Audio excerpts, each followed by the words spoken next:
Hello friends, good morning. কেমন আছো তোমরা? আজকে 1 মে, আমার ছেলের আজকে জন্মদিন। ওই জন্য সকাল থেকে আমি ভোর ভোর উঠে পড়েছি। উঠে দেখো আমার ছেলের জন্য প্রচুর আইটেম বানিয়েছি। দেখো তোমাদের বলে দিই কী কী বানিয়েছি। শাক ভাজা, আলু ভাজা, বেগুন ভাজা, পটল ভাজা, মাছ ভাজা, আর বিউলির ডালের ফুলুরি, বিউলি কলাইয়ের বড়ি।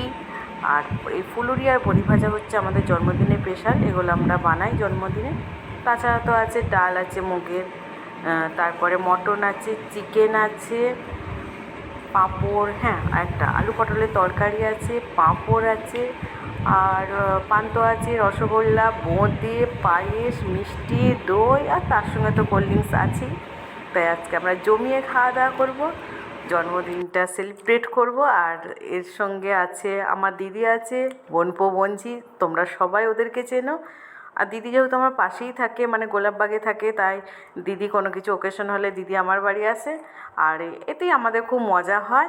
দেখো কীভাবে আমরা জন্মদিনটা সেলিব্রেট করি, সব কিছু তোমাদের সাথে শেয়ার করব। দেখো এখন দুপুর হয়ে গেছে, তিনজনে মিলে খেতে বসেছে, আমরা সব খাবার দিচ্ছি, ওদের দিকে খাইয়ে তারপর আমরা খাবো। দেখো সব শান বলছে কেমন হয়েছে, পিস বলছে কেমন হয়েছে, মানে সবারই ভালো লাগছে। আর এখানে বোঝাই যাচ্ছে না কার জন্মদিন, মানে তিনজনে একই রকমভাবে তিনজনকে খেতে দিয়েছি, মানে না বলে দিলে কেউ বুঝতেই পারবে না কার জন্মদিন হচ্ছে। কিন্তু সবাই যেহেতু আমার ছেলেকে চেনো আর সবাই জানো শানেরই জন্মদিন আজকে, আর তাছাড়া কেকটা তো শানই কাটবে, তাই বুঝতেও পারবে। দেখো সবাই কিন্তু বলছে খুব ভালো রান্না করেছি। এখনও আমরা তো খেয়ে দেখিনি, ওরাই খাচ্ছে, ওদের মানে ভালো লেগেছে, আর ওদের ভালো লাগলেই তো আমাদের ভালো। আর আমার ছেলে যেহেতু বলেছে ভালো লাগছে, এর থেকে আর বড় কথা কি হতে পারে। কেন আজকে যেহেতু ওরই জন্মদিন, ওরই স্পেশাল ডে, তাই ওর পছন্দ মতো রান্না হয়েছে, ওর ভালো লাগলেই আমি খুব খুশি।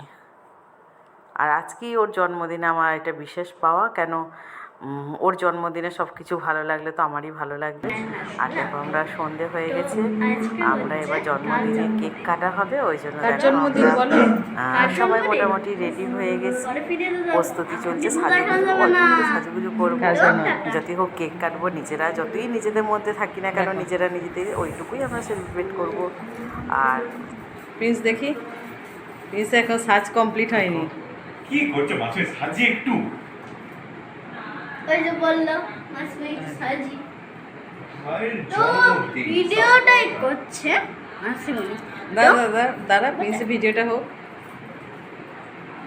দেখুন দাড়ি ঠিক করছে চিরুনি নিয়ে, আমরা চুল ঠিক করেছি, ও দাড়ি ঠিক করছে। ছেলে বড় হয়ে গেছে, এখানে বোঝা যাচ্ছে আমাদের জন্মদিনের মানে প্রস্তুতি কীরকম চলছে। যদি বিয়ে বাড়ি হতো সেটা কি কোন জায়গায় দাঁড়াতো।